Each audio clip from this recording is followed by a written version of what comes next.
Heal your inner child. You've heard that phrase before, but what does it really mean? Is it just a trend? Or is it the key to finally becoming who you were always meant to be? Inside you, there's a version of yourself that never got to fully live. A younger you, still carrying silent pain, unmet needs, and broken beliefs. A part of you that was shaped by emotional wounds so early, you mistook them for your personality.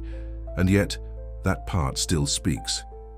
Every time you fear rejection, every time you over-explain just to be understood, every time you feel too much or not enough, that's your inner child, still asking for love. Carl Jung called this the shadow, the unconscious part of us that holds not just our pain, but also the key to our transformation. Because when you begin to heal your inner child, something extraordinary happens. You stop living in fragments and begin returning to your true self. And in this video, we're not going to talk about healing in theory.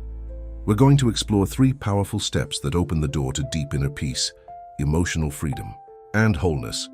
So if you've ever felt lost, stuck, or like you're living someone else's life, stay with me. This could be the moment your story changes. Most people don't realize this, but the person you think you are, the one who always holds it together, smiles through the pain, keeps pushing forward, is often just the mask built to survive what your inner child never healed from. Carl Jung believed that true transformation doesn't happen through external success or positive thinking, but by facing what we've buried, the wounds, the fears, the voices we silence to be accepted. And only when we stop running from those parts do we finally begin to return to the self, the real you, untouched by trauma, fully alive, deeply whole. But here's the truth most people don't want to face. You can't truly love yourself if you don't know who you are, and you can't know who you are if you're still abandoning your inner child. That's why today we're going deeper than ever. I'm going to walk you through 3 essential steps to not only heal emotional wounds, but to finally reclaim the version of you that was lost beneath years of conditioning. And when you get to the end of this video, you'll understand why so many people stay stuck for decades, and why some, after doing this exact work, break free in ways they never imagined. If something inside you is whispering, "This is what I need," trust that voice, because it might be the first time in years that your true self is speaking. And if this resonates, if you're ready to go beyond videos and begin your own deep healing journey, there's something waiting for you in the pinned comment. Not a quick fix, but a powerful tool, crafted with depth to guide you every step of the way. And of course, don't forget to subscribe and turn on the bell, because every week we go deeper. And every video brings you closer to yourself. Now, let's begin recognizing your fragmented self. There's a version of you that lives in pieces. It functions well in public. It's polite, it's productive. It knows how to smile on command, say the right things, and hold everything together even when it's falling apart inside. But beneath that version is something else. A younger voice, a forgotten emotion, a part of you that never fully healed and never stopped asking for help. Carl Jung called this the shadow self, the unconscious part of us made of everything we've rejected, suppressed, or been taught to hide in order to survive. But here's the truth. The shadow isn't evil. It isn't broken. It isn't wrong. It's wounded. And at the very center of this shadow lives your inner child, the raw, emotional core of your being. Not the part of you that simply wants to play or imagine, but the part that was once scared, silenced, ignored, or shamed.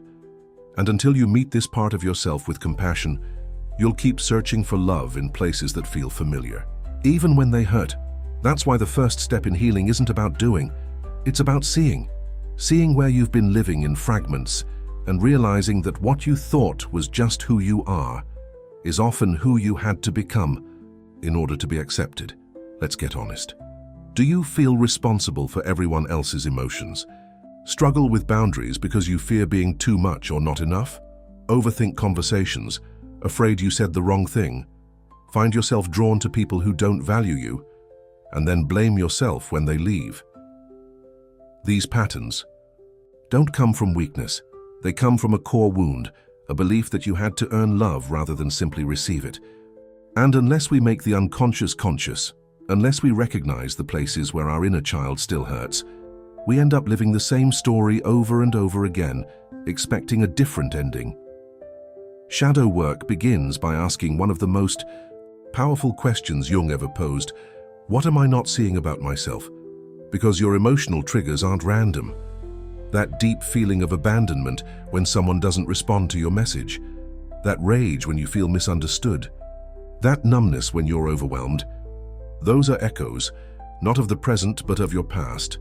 When you were a child, you had to make sense of what was happening around you. If you were ignored, you might have believed, I'm not important. If you were punished for crying, you might have learned, my feelings are dangerous. If love was conditional, you might have concluded, I must perform to be worthy. And here's the dangerous part. These conclusions didn't stay in your childhood. They became your identity.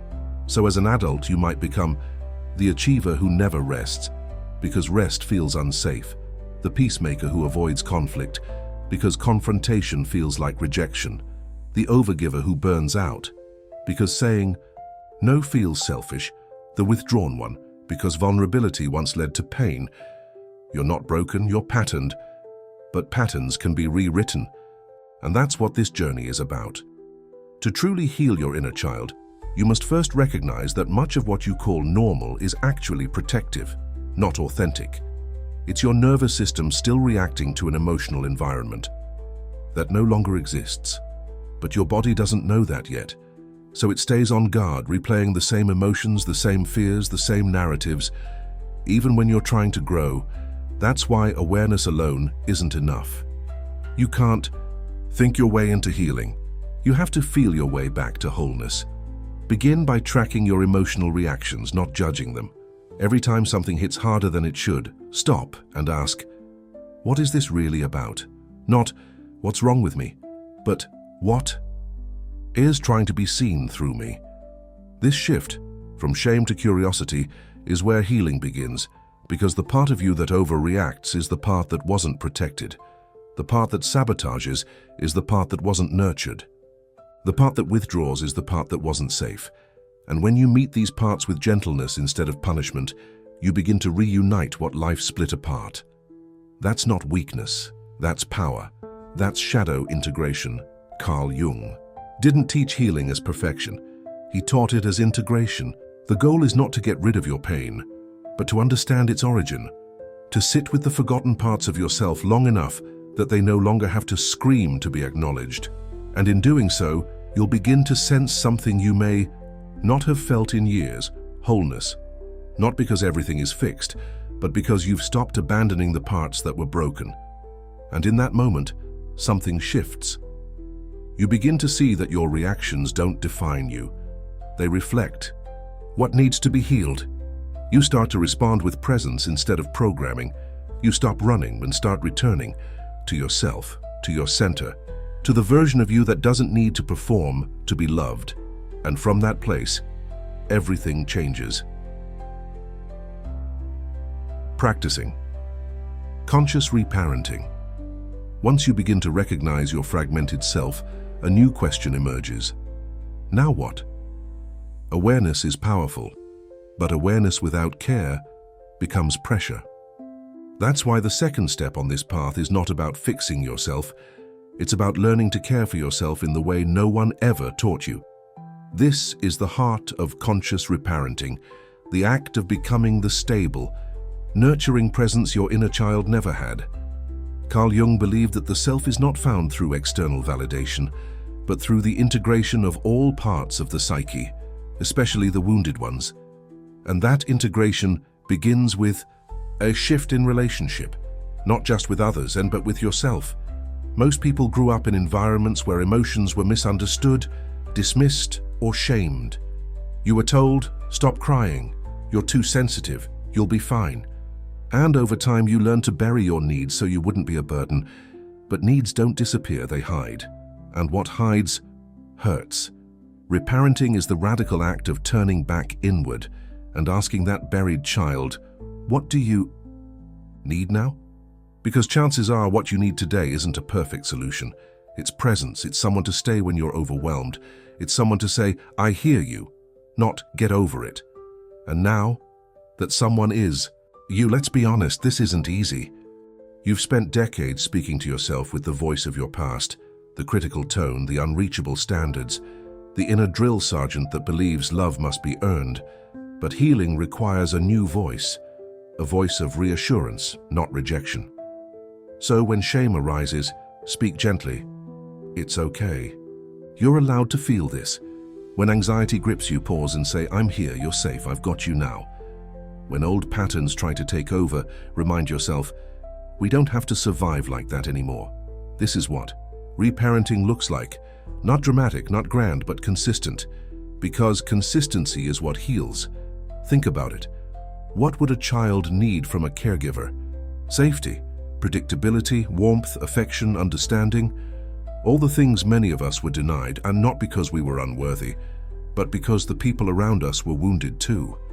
Now, as an adult, you have the chance to break that cycle.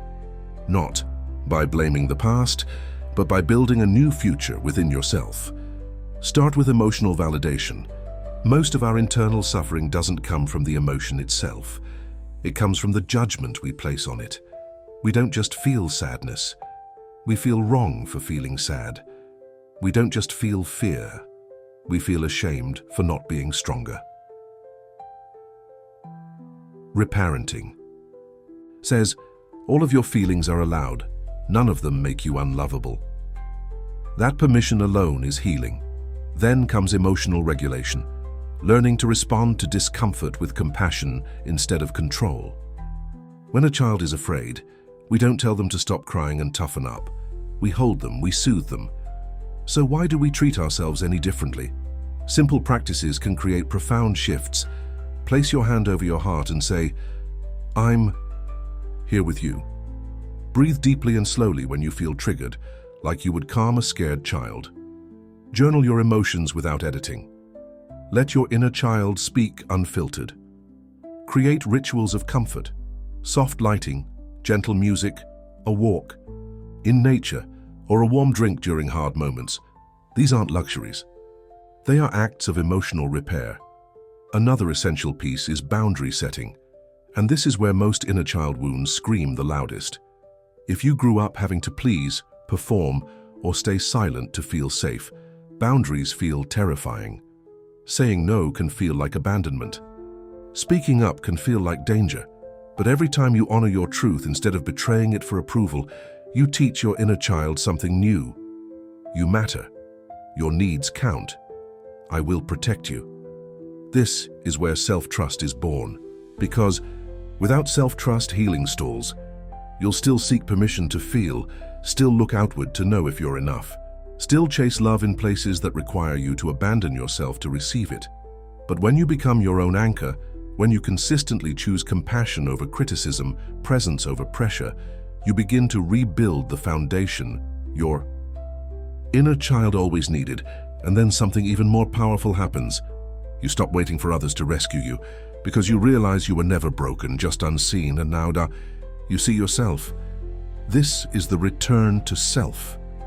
Not the mask you wore, not the role you played, but the you that's been underneath it all along, quiet, whole, ready.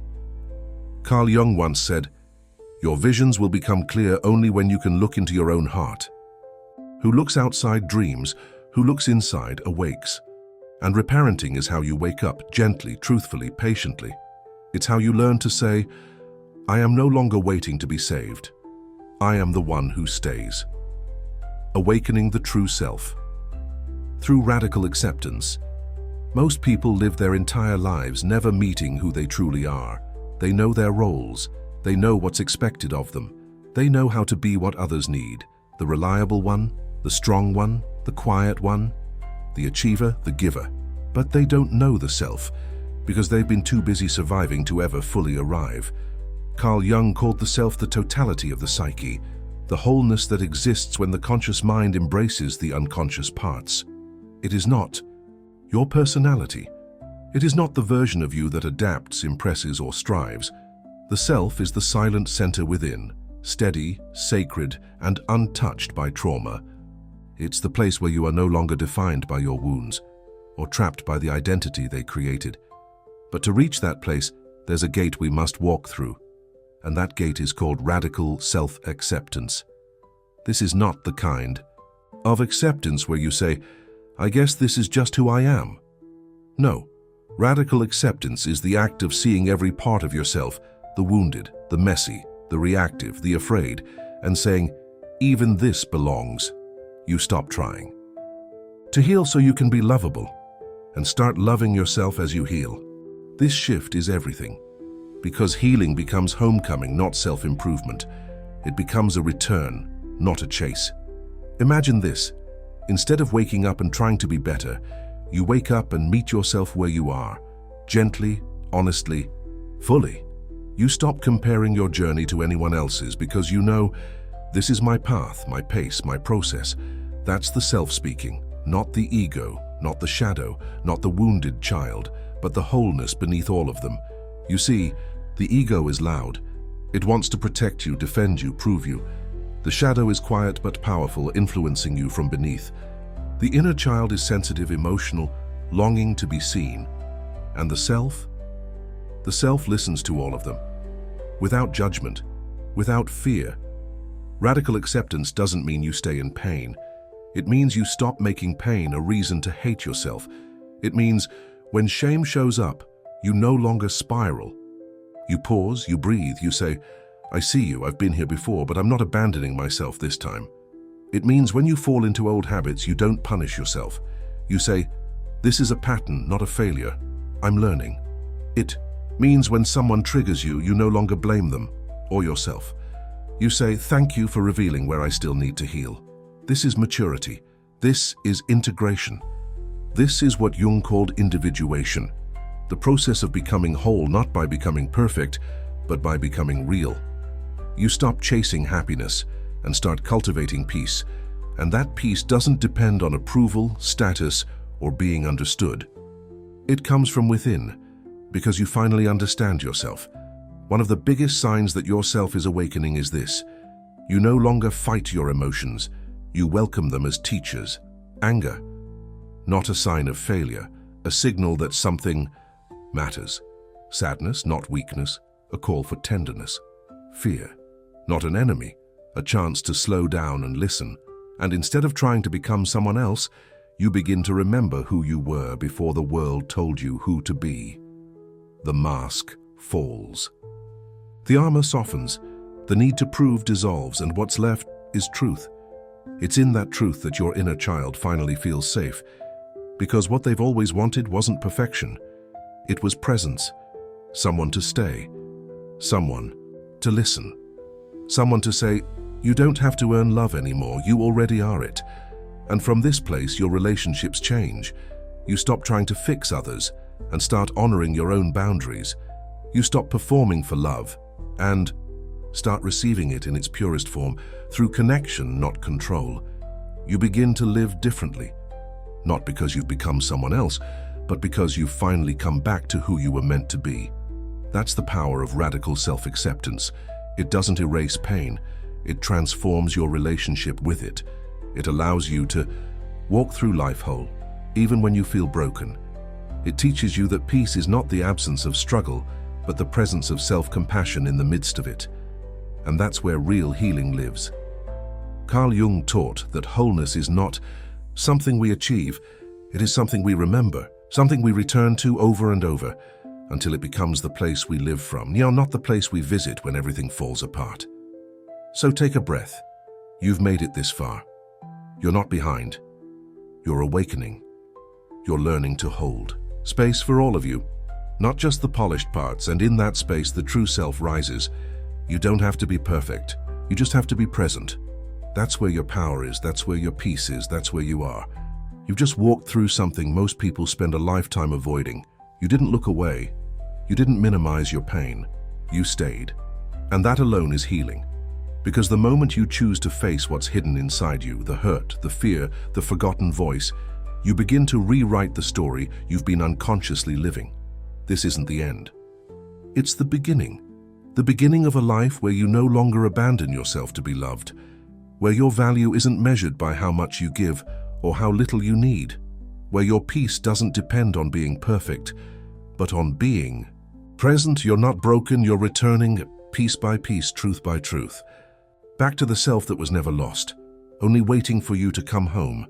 And if something inside you whispered, "This is what I've been searching for," then maybe, just maybe, you're ready to go even deeper. We left something for you in the pinned comment, a guide crafted with care to help you carry this work beyond the screen. Not a quick fix, not a formula, but a quiet companion for those ready to heal, for real. And if this journey moved you, don't walk it alone. Subscribe, turn on the bell. This channel is a space for souls like yours, ones who are done pretending and ready to remember. The next video might be the one that gives your heart the words it's been waiting to hear. But for now, take a deep breath.